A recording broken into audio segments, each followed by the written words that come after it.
If you are someone who has reached a ceiling in your coaching business, whether that's a ceiling in terms of your capacity or a ceiling in terms of your income, maybe you've been thinking about how you can scale your coaching business.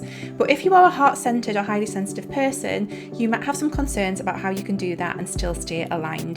This episode of the Wholehearted Business Show is going to help you understand how you can still increase your income, increase your impact through scaling, while also maintaining the very thing that makes you and your business so special. Let's dive in. Hi there, welcome to the Wholehearted Business Show. I'm Laura. I help heart-centered and highly sensitive health and life coaches get more clients, grow their businesses, and live the best lives while they do it. And today on the show, we're talking all about how do we scale as people who are heart-centered and highly sensitive so that we can scale in a way that does not lose the very thing that makes us us in our coaching business, the very alignment, the authenticity that underpins our businesses. How can we scale in a way that stays true to us? I have talked about how to scale on the Wholehearted Business Show before, and I'm going to link to that episode of the show so you can go and check that out. That is much more about the nuts and bolts of how to actually look at scaling your coaching business. Today we're going to really focus on exploring how you scale but stay within your authenticity and alignment. Another great thing to check out is my free profitable business model training. This is going to be so helpful for you if you are looking to scale, because when you understand how your business model works, when you actually have a business model in place in your coaching business, it is going to be so much easier to scale authentically. Do go and check out the link in the description and download that now. So before we start talking about how we scale and maintain our authenticity and alignment in our coaching business, I wanted to just recap what scaling actually is. Now, scaling is not the same as simply growing your coaching business. You can grow your coaching business and you can work more hours and you can increase how much it is that you charge. With scaling is slightly different. Scaling is about increasing your income and impact without you necessarily having to put in more effort or work more hours. So the link between how much effort you put in and how much money and impact you can make is broken, because the idea with scaling is that you are creating systems and processes and offers and everything in your business that means that your business is not so reliant on you having to be present in it and work in the way that you've previously been working. I'm sure there's a much more, elegant kind of, description of what scaling is than what I've just said. But for me, that's the crux of it. When we scale, we are kind of moving from that model of working potentially one-to-one to working one-to-many. We are breaking that link between the way in which we have to show up in our coaching business and the amount of impact and income that we can make and have. So it's really helpful to think about that as we go into the rest of this episode of the show, because that's what I'm talking about when we're talking about scaling. Now, because of the ways in which a lot of people scale, it's really normal for people who are heart-centered and highly sensitive to have some concerns about the way in which they scale so that they can still maintain their authenticity and alignment. And the first thing that we want to do is, if we are in that position, that wonderful position of, okay, I would really like to scale my coaching business. I have hit an income ceiling. I can't work any more hours, that it doesn't make sense for me to increase my prices, etc. And you're in that point and you're ready to scale. You might have some concerns and some worries about how you do that and still maintain the things that make you you and your coaching business, the things that feel good. So the first thing to do is just to explore, what are your concerns and worries about what would happen when you scale, where you feel that you would be lacking something, missing something, that something in your business would shift and change in a negative way. It's really helpful just to get a sense of what is actually going on for you and what those concerns are. Sometimes what we see is that when coaches scale, they kind of end up removing themselves as a coach from their business. Now, that might be what some people want. And if that's what you want, then this is probably not the episode of the show for you. But that can be a concern for a lot of us because we enjoy coaching. We want to be present and supportive of our customers and clients. And the idea of not being that present in our business, of becoming more of a marketer, I think there's certainly a lot of the bigger coaches where they've kind of moved from that point of being the person who is actually like the coach in the business to being someone who is actually just a really, really good online marketer. And that's fine if that's what it is that you want. But again, I'm gathering if you're listening or watching this episode of the show, that you want to be able to scale, but to do so while still maintaining your values and your authenticity and alignment. So it's really helpful to really think about, what is it about scaling that makes me worry about things that I would do differently or things that I would lose from the process, because it is a really legitimate concern. And a lot of the ways that scaling is taught, again, if you're here with me in the wholehearted business, kind of wholeheartedly Laura space, I'm sure you are similar to me in that you want a cozy coaching business. Yes, 6 figures would be amazing. It would be amazing to have a 6-figure business, but it's not the thing that is driving you. You are driven because you enjoy the work that you do. You enjoy the freedom that you have. You enjoy the impact that you make, as well as the money that you make. So often the way in which we see scaling presented to us as coaches is very much the opposite of the way that, people in our community tend to feel about our coaching businesses and the ways in which we want to grow them and show up in them. So what we're going to talk about today is how we can do that scaling but still maintain that authenticity, alignment, values that we have that are really important to us because we're highly sensitive and heart-centered. Sometimes the way in which people scale can feel really salesy and really gimmicky and just really icky, and that is something that obviously, as people who are heart-centered, we want to avoid that feeling. It doesn't feel good to us. So again, that is what we're going to explore today. So with all that being said, how do we scale and still retain what makes you, your values, your authenticity, and your alignment in your coaching business? Let's dig into it. First things first, define what scaling is going to look like for you. Again, we've defined what we don't want scaling to look like. Let's really think about how is it that we want this to look like? What are our goals with scaling? Is it simply more money? Is it simply more impact? What is it? Where's the ceiling that we're experiencing? What needs to happen? Just get comfortable with that. And this is part of really thinking about what kind of different offers you might want to create that have a scalability to them. So often when we're talking about scaling, again, do go and check out that episode of the show that I've already done that kind of gets into the nuts and bolts. But when we're talking about scaling, generally speaking, we're talking about going from a one-to-one basis where we are, essentially trading dollars for hours to a one-to-many kind of basis where we are creating something that many people can access at once. It's more time effective for us. It's, more financially sustainable, all of that good stuff. So really thinking about what that can look like for you is really helpful. Again, profitable business model training, check that out because we cover that kind of stuff in there, and that's completely free as well. A key thing to do when you are scaling as someone who is highly sensitive and heart-centered is to really think about the offers that you are going to scale with and whether or not those offers will allow you to show up in a way that is in alignment with your values, authenticity, and the way in which you want to do business, basically, because some offers will allow you to do that really, really well and some will not. So, and there's also things you can add into different offers as well.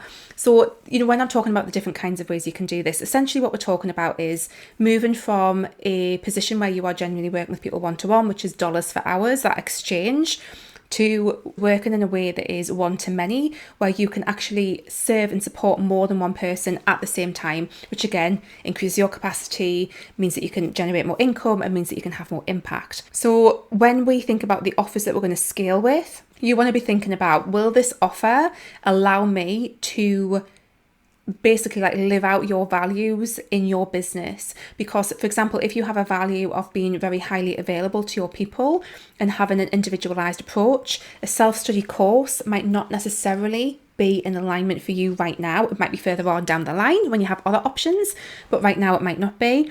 Again, depending on the price point, that might make a difference to how you feel about it. So it's really exploring what all of these different models of offers can do for you in your business.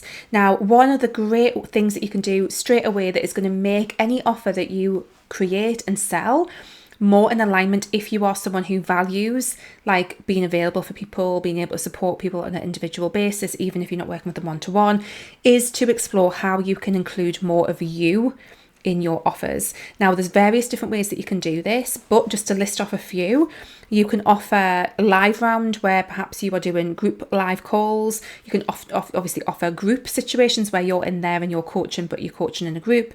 You can offer voice note coaching, which is one of my favorite things to offer. I will link to the episode of the show where I've talked about using voice note coaching because it is amazing. That's a really, really great one. And again, it's quite sustainable to offer that. So voice note coaching is a great one. Do you offer any kind of reviews or any kind of videos, things like that? Think about the ways in which you can put yourself into the offers that you create and sell, because often for people who are highly sensitive and heart-centered, and we do have that value, not everyone who is heart-centered and highly sensitive is going to have those values of wanting to be available. For some of us, it might actually be much easier to not be available as much and to have stronger boundaries about how and where we are available to people. But for those of us who do, there are lots and lots of different ways that we can sustainably still be there for people, still be available and still be accessible. that is not based on one-to-one. So there's lots of different things to consider in that, but there's many ways in which you can still be present for people and accessible for people that is more sustainable for you than offering it one-to-one. An example of this for my business is my group program membership hybrid. Again, I will link to another episode of the show that I've done about this, because in this model I am offering what I really feel is very, very high touch support and very high touch coaching and mentoring availability, but without the higher ticket price tag that often comes along with that, because I'm doing that in a really sustainable way through voice note coaching, through group coaching calls, that kind of thing. So I think if that's a big value for you, finding a way for you to be able to scale where you are still being present and supporting people can be really, really helpful. And again, this does not have to just be high ticket offers. This can be your low ticket and mid ticket offers too.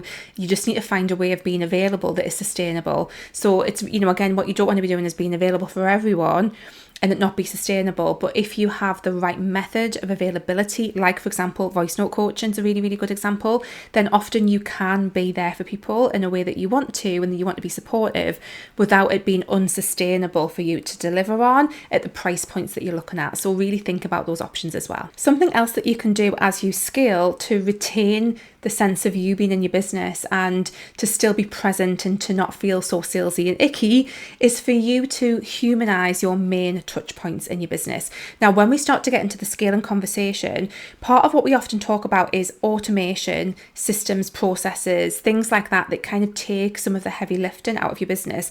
Now, to be fair, that's something I'll be thinking about, even if you're not necessarily ready to scale on a grand level. It's always good to look at that. But what we can do if we are scaling and we are starting to automate more of our business and we're starting to put, processes and systems in place, is we can still humanize those main customer and client touch points. For example, that can look like recording a 20-second little video to welcome new people who join your membership, just directly to them. That's a lovely thing to do. It can look like making sure that you're still performing your sales calls rather than, some people just don't want to do sales calls, and that's fine, but it might be still showing up for sales calls and still doing discovery calls. It might be that you do little video check-ins with your group program clients. There's all sorts of little ways that you can add yourself in there that doesn't necessarily have to be live. It can be asynchronous and it can be much more sustainable for you to deliver on. So if you can humanize your main touch points where your clients are actually going to be interacting with you and your business, your customers and clients, then it means that you can automate the behind the scenes. So when it comes to scaling in a way that still allows you to be present in your business, to, be aligned, then, and because you want to show up in your business, then a great way to look at it is humanize your main human touch points, the main places that your business are going to be interacting with people, and then automate as much of the behind the scenes as you can. You can also interlink all of these different things as well, which we're going to come on to in a second, but that's a great way to make sure that you are still present in your business while you are scaling. Next up, your funnels do not have to be boring. Often, not always, but often a big part of scaling your business is to create funnels or a main funnel in your business, which is essentially a process that takes people from, whether it's a free lead magnet or a low ticket offer, and kind of funnels people towards purchasing a bigger offer. Now, often funnels are seen as being a bit dry, a bit boring, very, very automated, all that kind of stuff, and a bit salesy and sometimes a bit icky. But if you can really, again, humanize your funnel and really bring your personality and yourself into your funnel as much as possible. I mean, that's, to be honest, that's just good strategy these days, as much as it is a good way to scale while still being authentic. It is just really, really good strategy. So that can mean, including video and audio as part of your funnel. It can mean, not just being based on email. It can mean using ads that show videos to people of you. It can be, all sorts of different aspects of ways for people to connect with you other than just a really kind of stagnant kind of here's an email and it's really long and boring. Bring yourself into it. Be yourself as much as possible. Again, there's a lot of people at the moment who are building funnels using AI, and they'll do a job, but they'll probably not going to be very effective over time as more and more people kind of start to get a sense of when something's been AI created. So, so be your wild creative self in your funnel. Don't be afraid to do that. If you are scaling and you're having funnels, make sure that you include you in there, put some video and audio in there, make sure that you're you're in there. Invite people to connect with you outside of the funnel as well. Just make sure that you're putting those things in there, and it will feel a lot more creative, a lot more fun, a lot less stagnant, salesy, icky when you are putting yourself into that. And then a final reminder is that you can only effectively scale when you have suitable boundaries around the ways in which you are showing up. So again, us heart-centered and highly sensitive people, often we are over-givers. We want to share as much as possible. We want to help as many people as possible. We want to give of ourselves. We want to serve people. Again, a lot of what we've talked about today is about how we can still do that as we scale, but we can only do those things if we have suitable boundaries in place, because if we don't have boundaries around the ways in which we show up, around the energy that we give to people, we will burn out, and that really negates the impact, the positive impact of scaling. So we really want to look at our boundaries, look at how we are containing our energy while still serving and still being available and still being accessible, but having boundaries with that. It's really, really important, because if you don't and you're still scaling without boundaries, it's going to just run out of, it's going to kind of run away from you, and it's going to get really, really stressful. So we need to have boundaries in place. Just an example of what that might look like. So I use Voxer voice note coaching, as I mentioned before, in my coaching business. The boundary that I have is that I will not be checking messages after, outside my working hours. I don't have notifications on for Voxer at all. I get to Voxer when I get to Voxer, and all of my clients and customers know when that happens, so they know what to expect. And because I've communicated that boundary, I don't feel compelled to have to look at Voxer outside of my working hours. I feel like I've got a really good relationship with it. So set the boundary.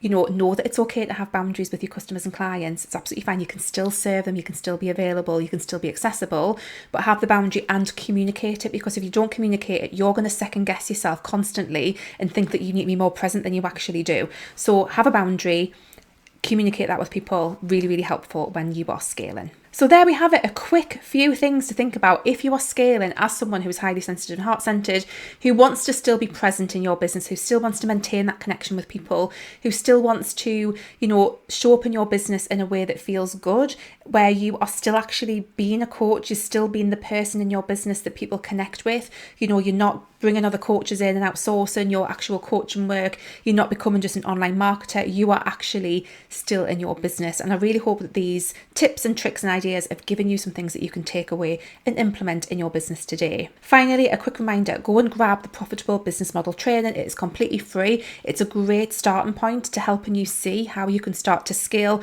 no matter which way that you would like to do that in your coaching business. I really hope that you've enjoyed today's episode of the show. As always, if you have any feedback, any thoughts for me, tell me what you would love to do in your business when it comes to scaling. Let me know in the comments below if you're watching on YouTube, if you are listening on the podcast. I'd love for you to pop me a little DM at Wholeheartedly Laura over on Instagram. Do let me know what you think of the show, and I will see you next week, guys. Take care. Bye.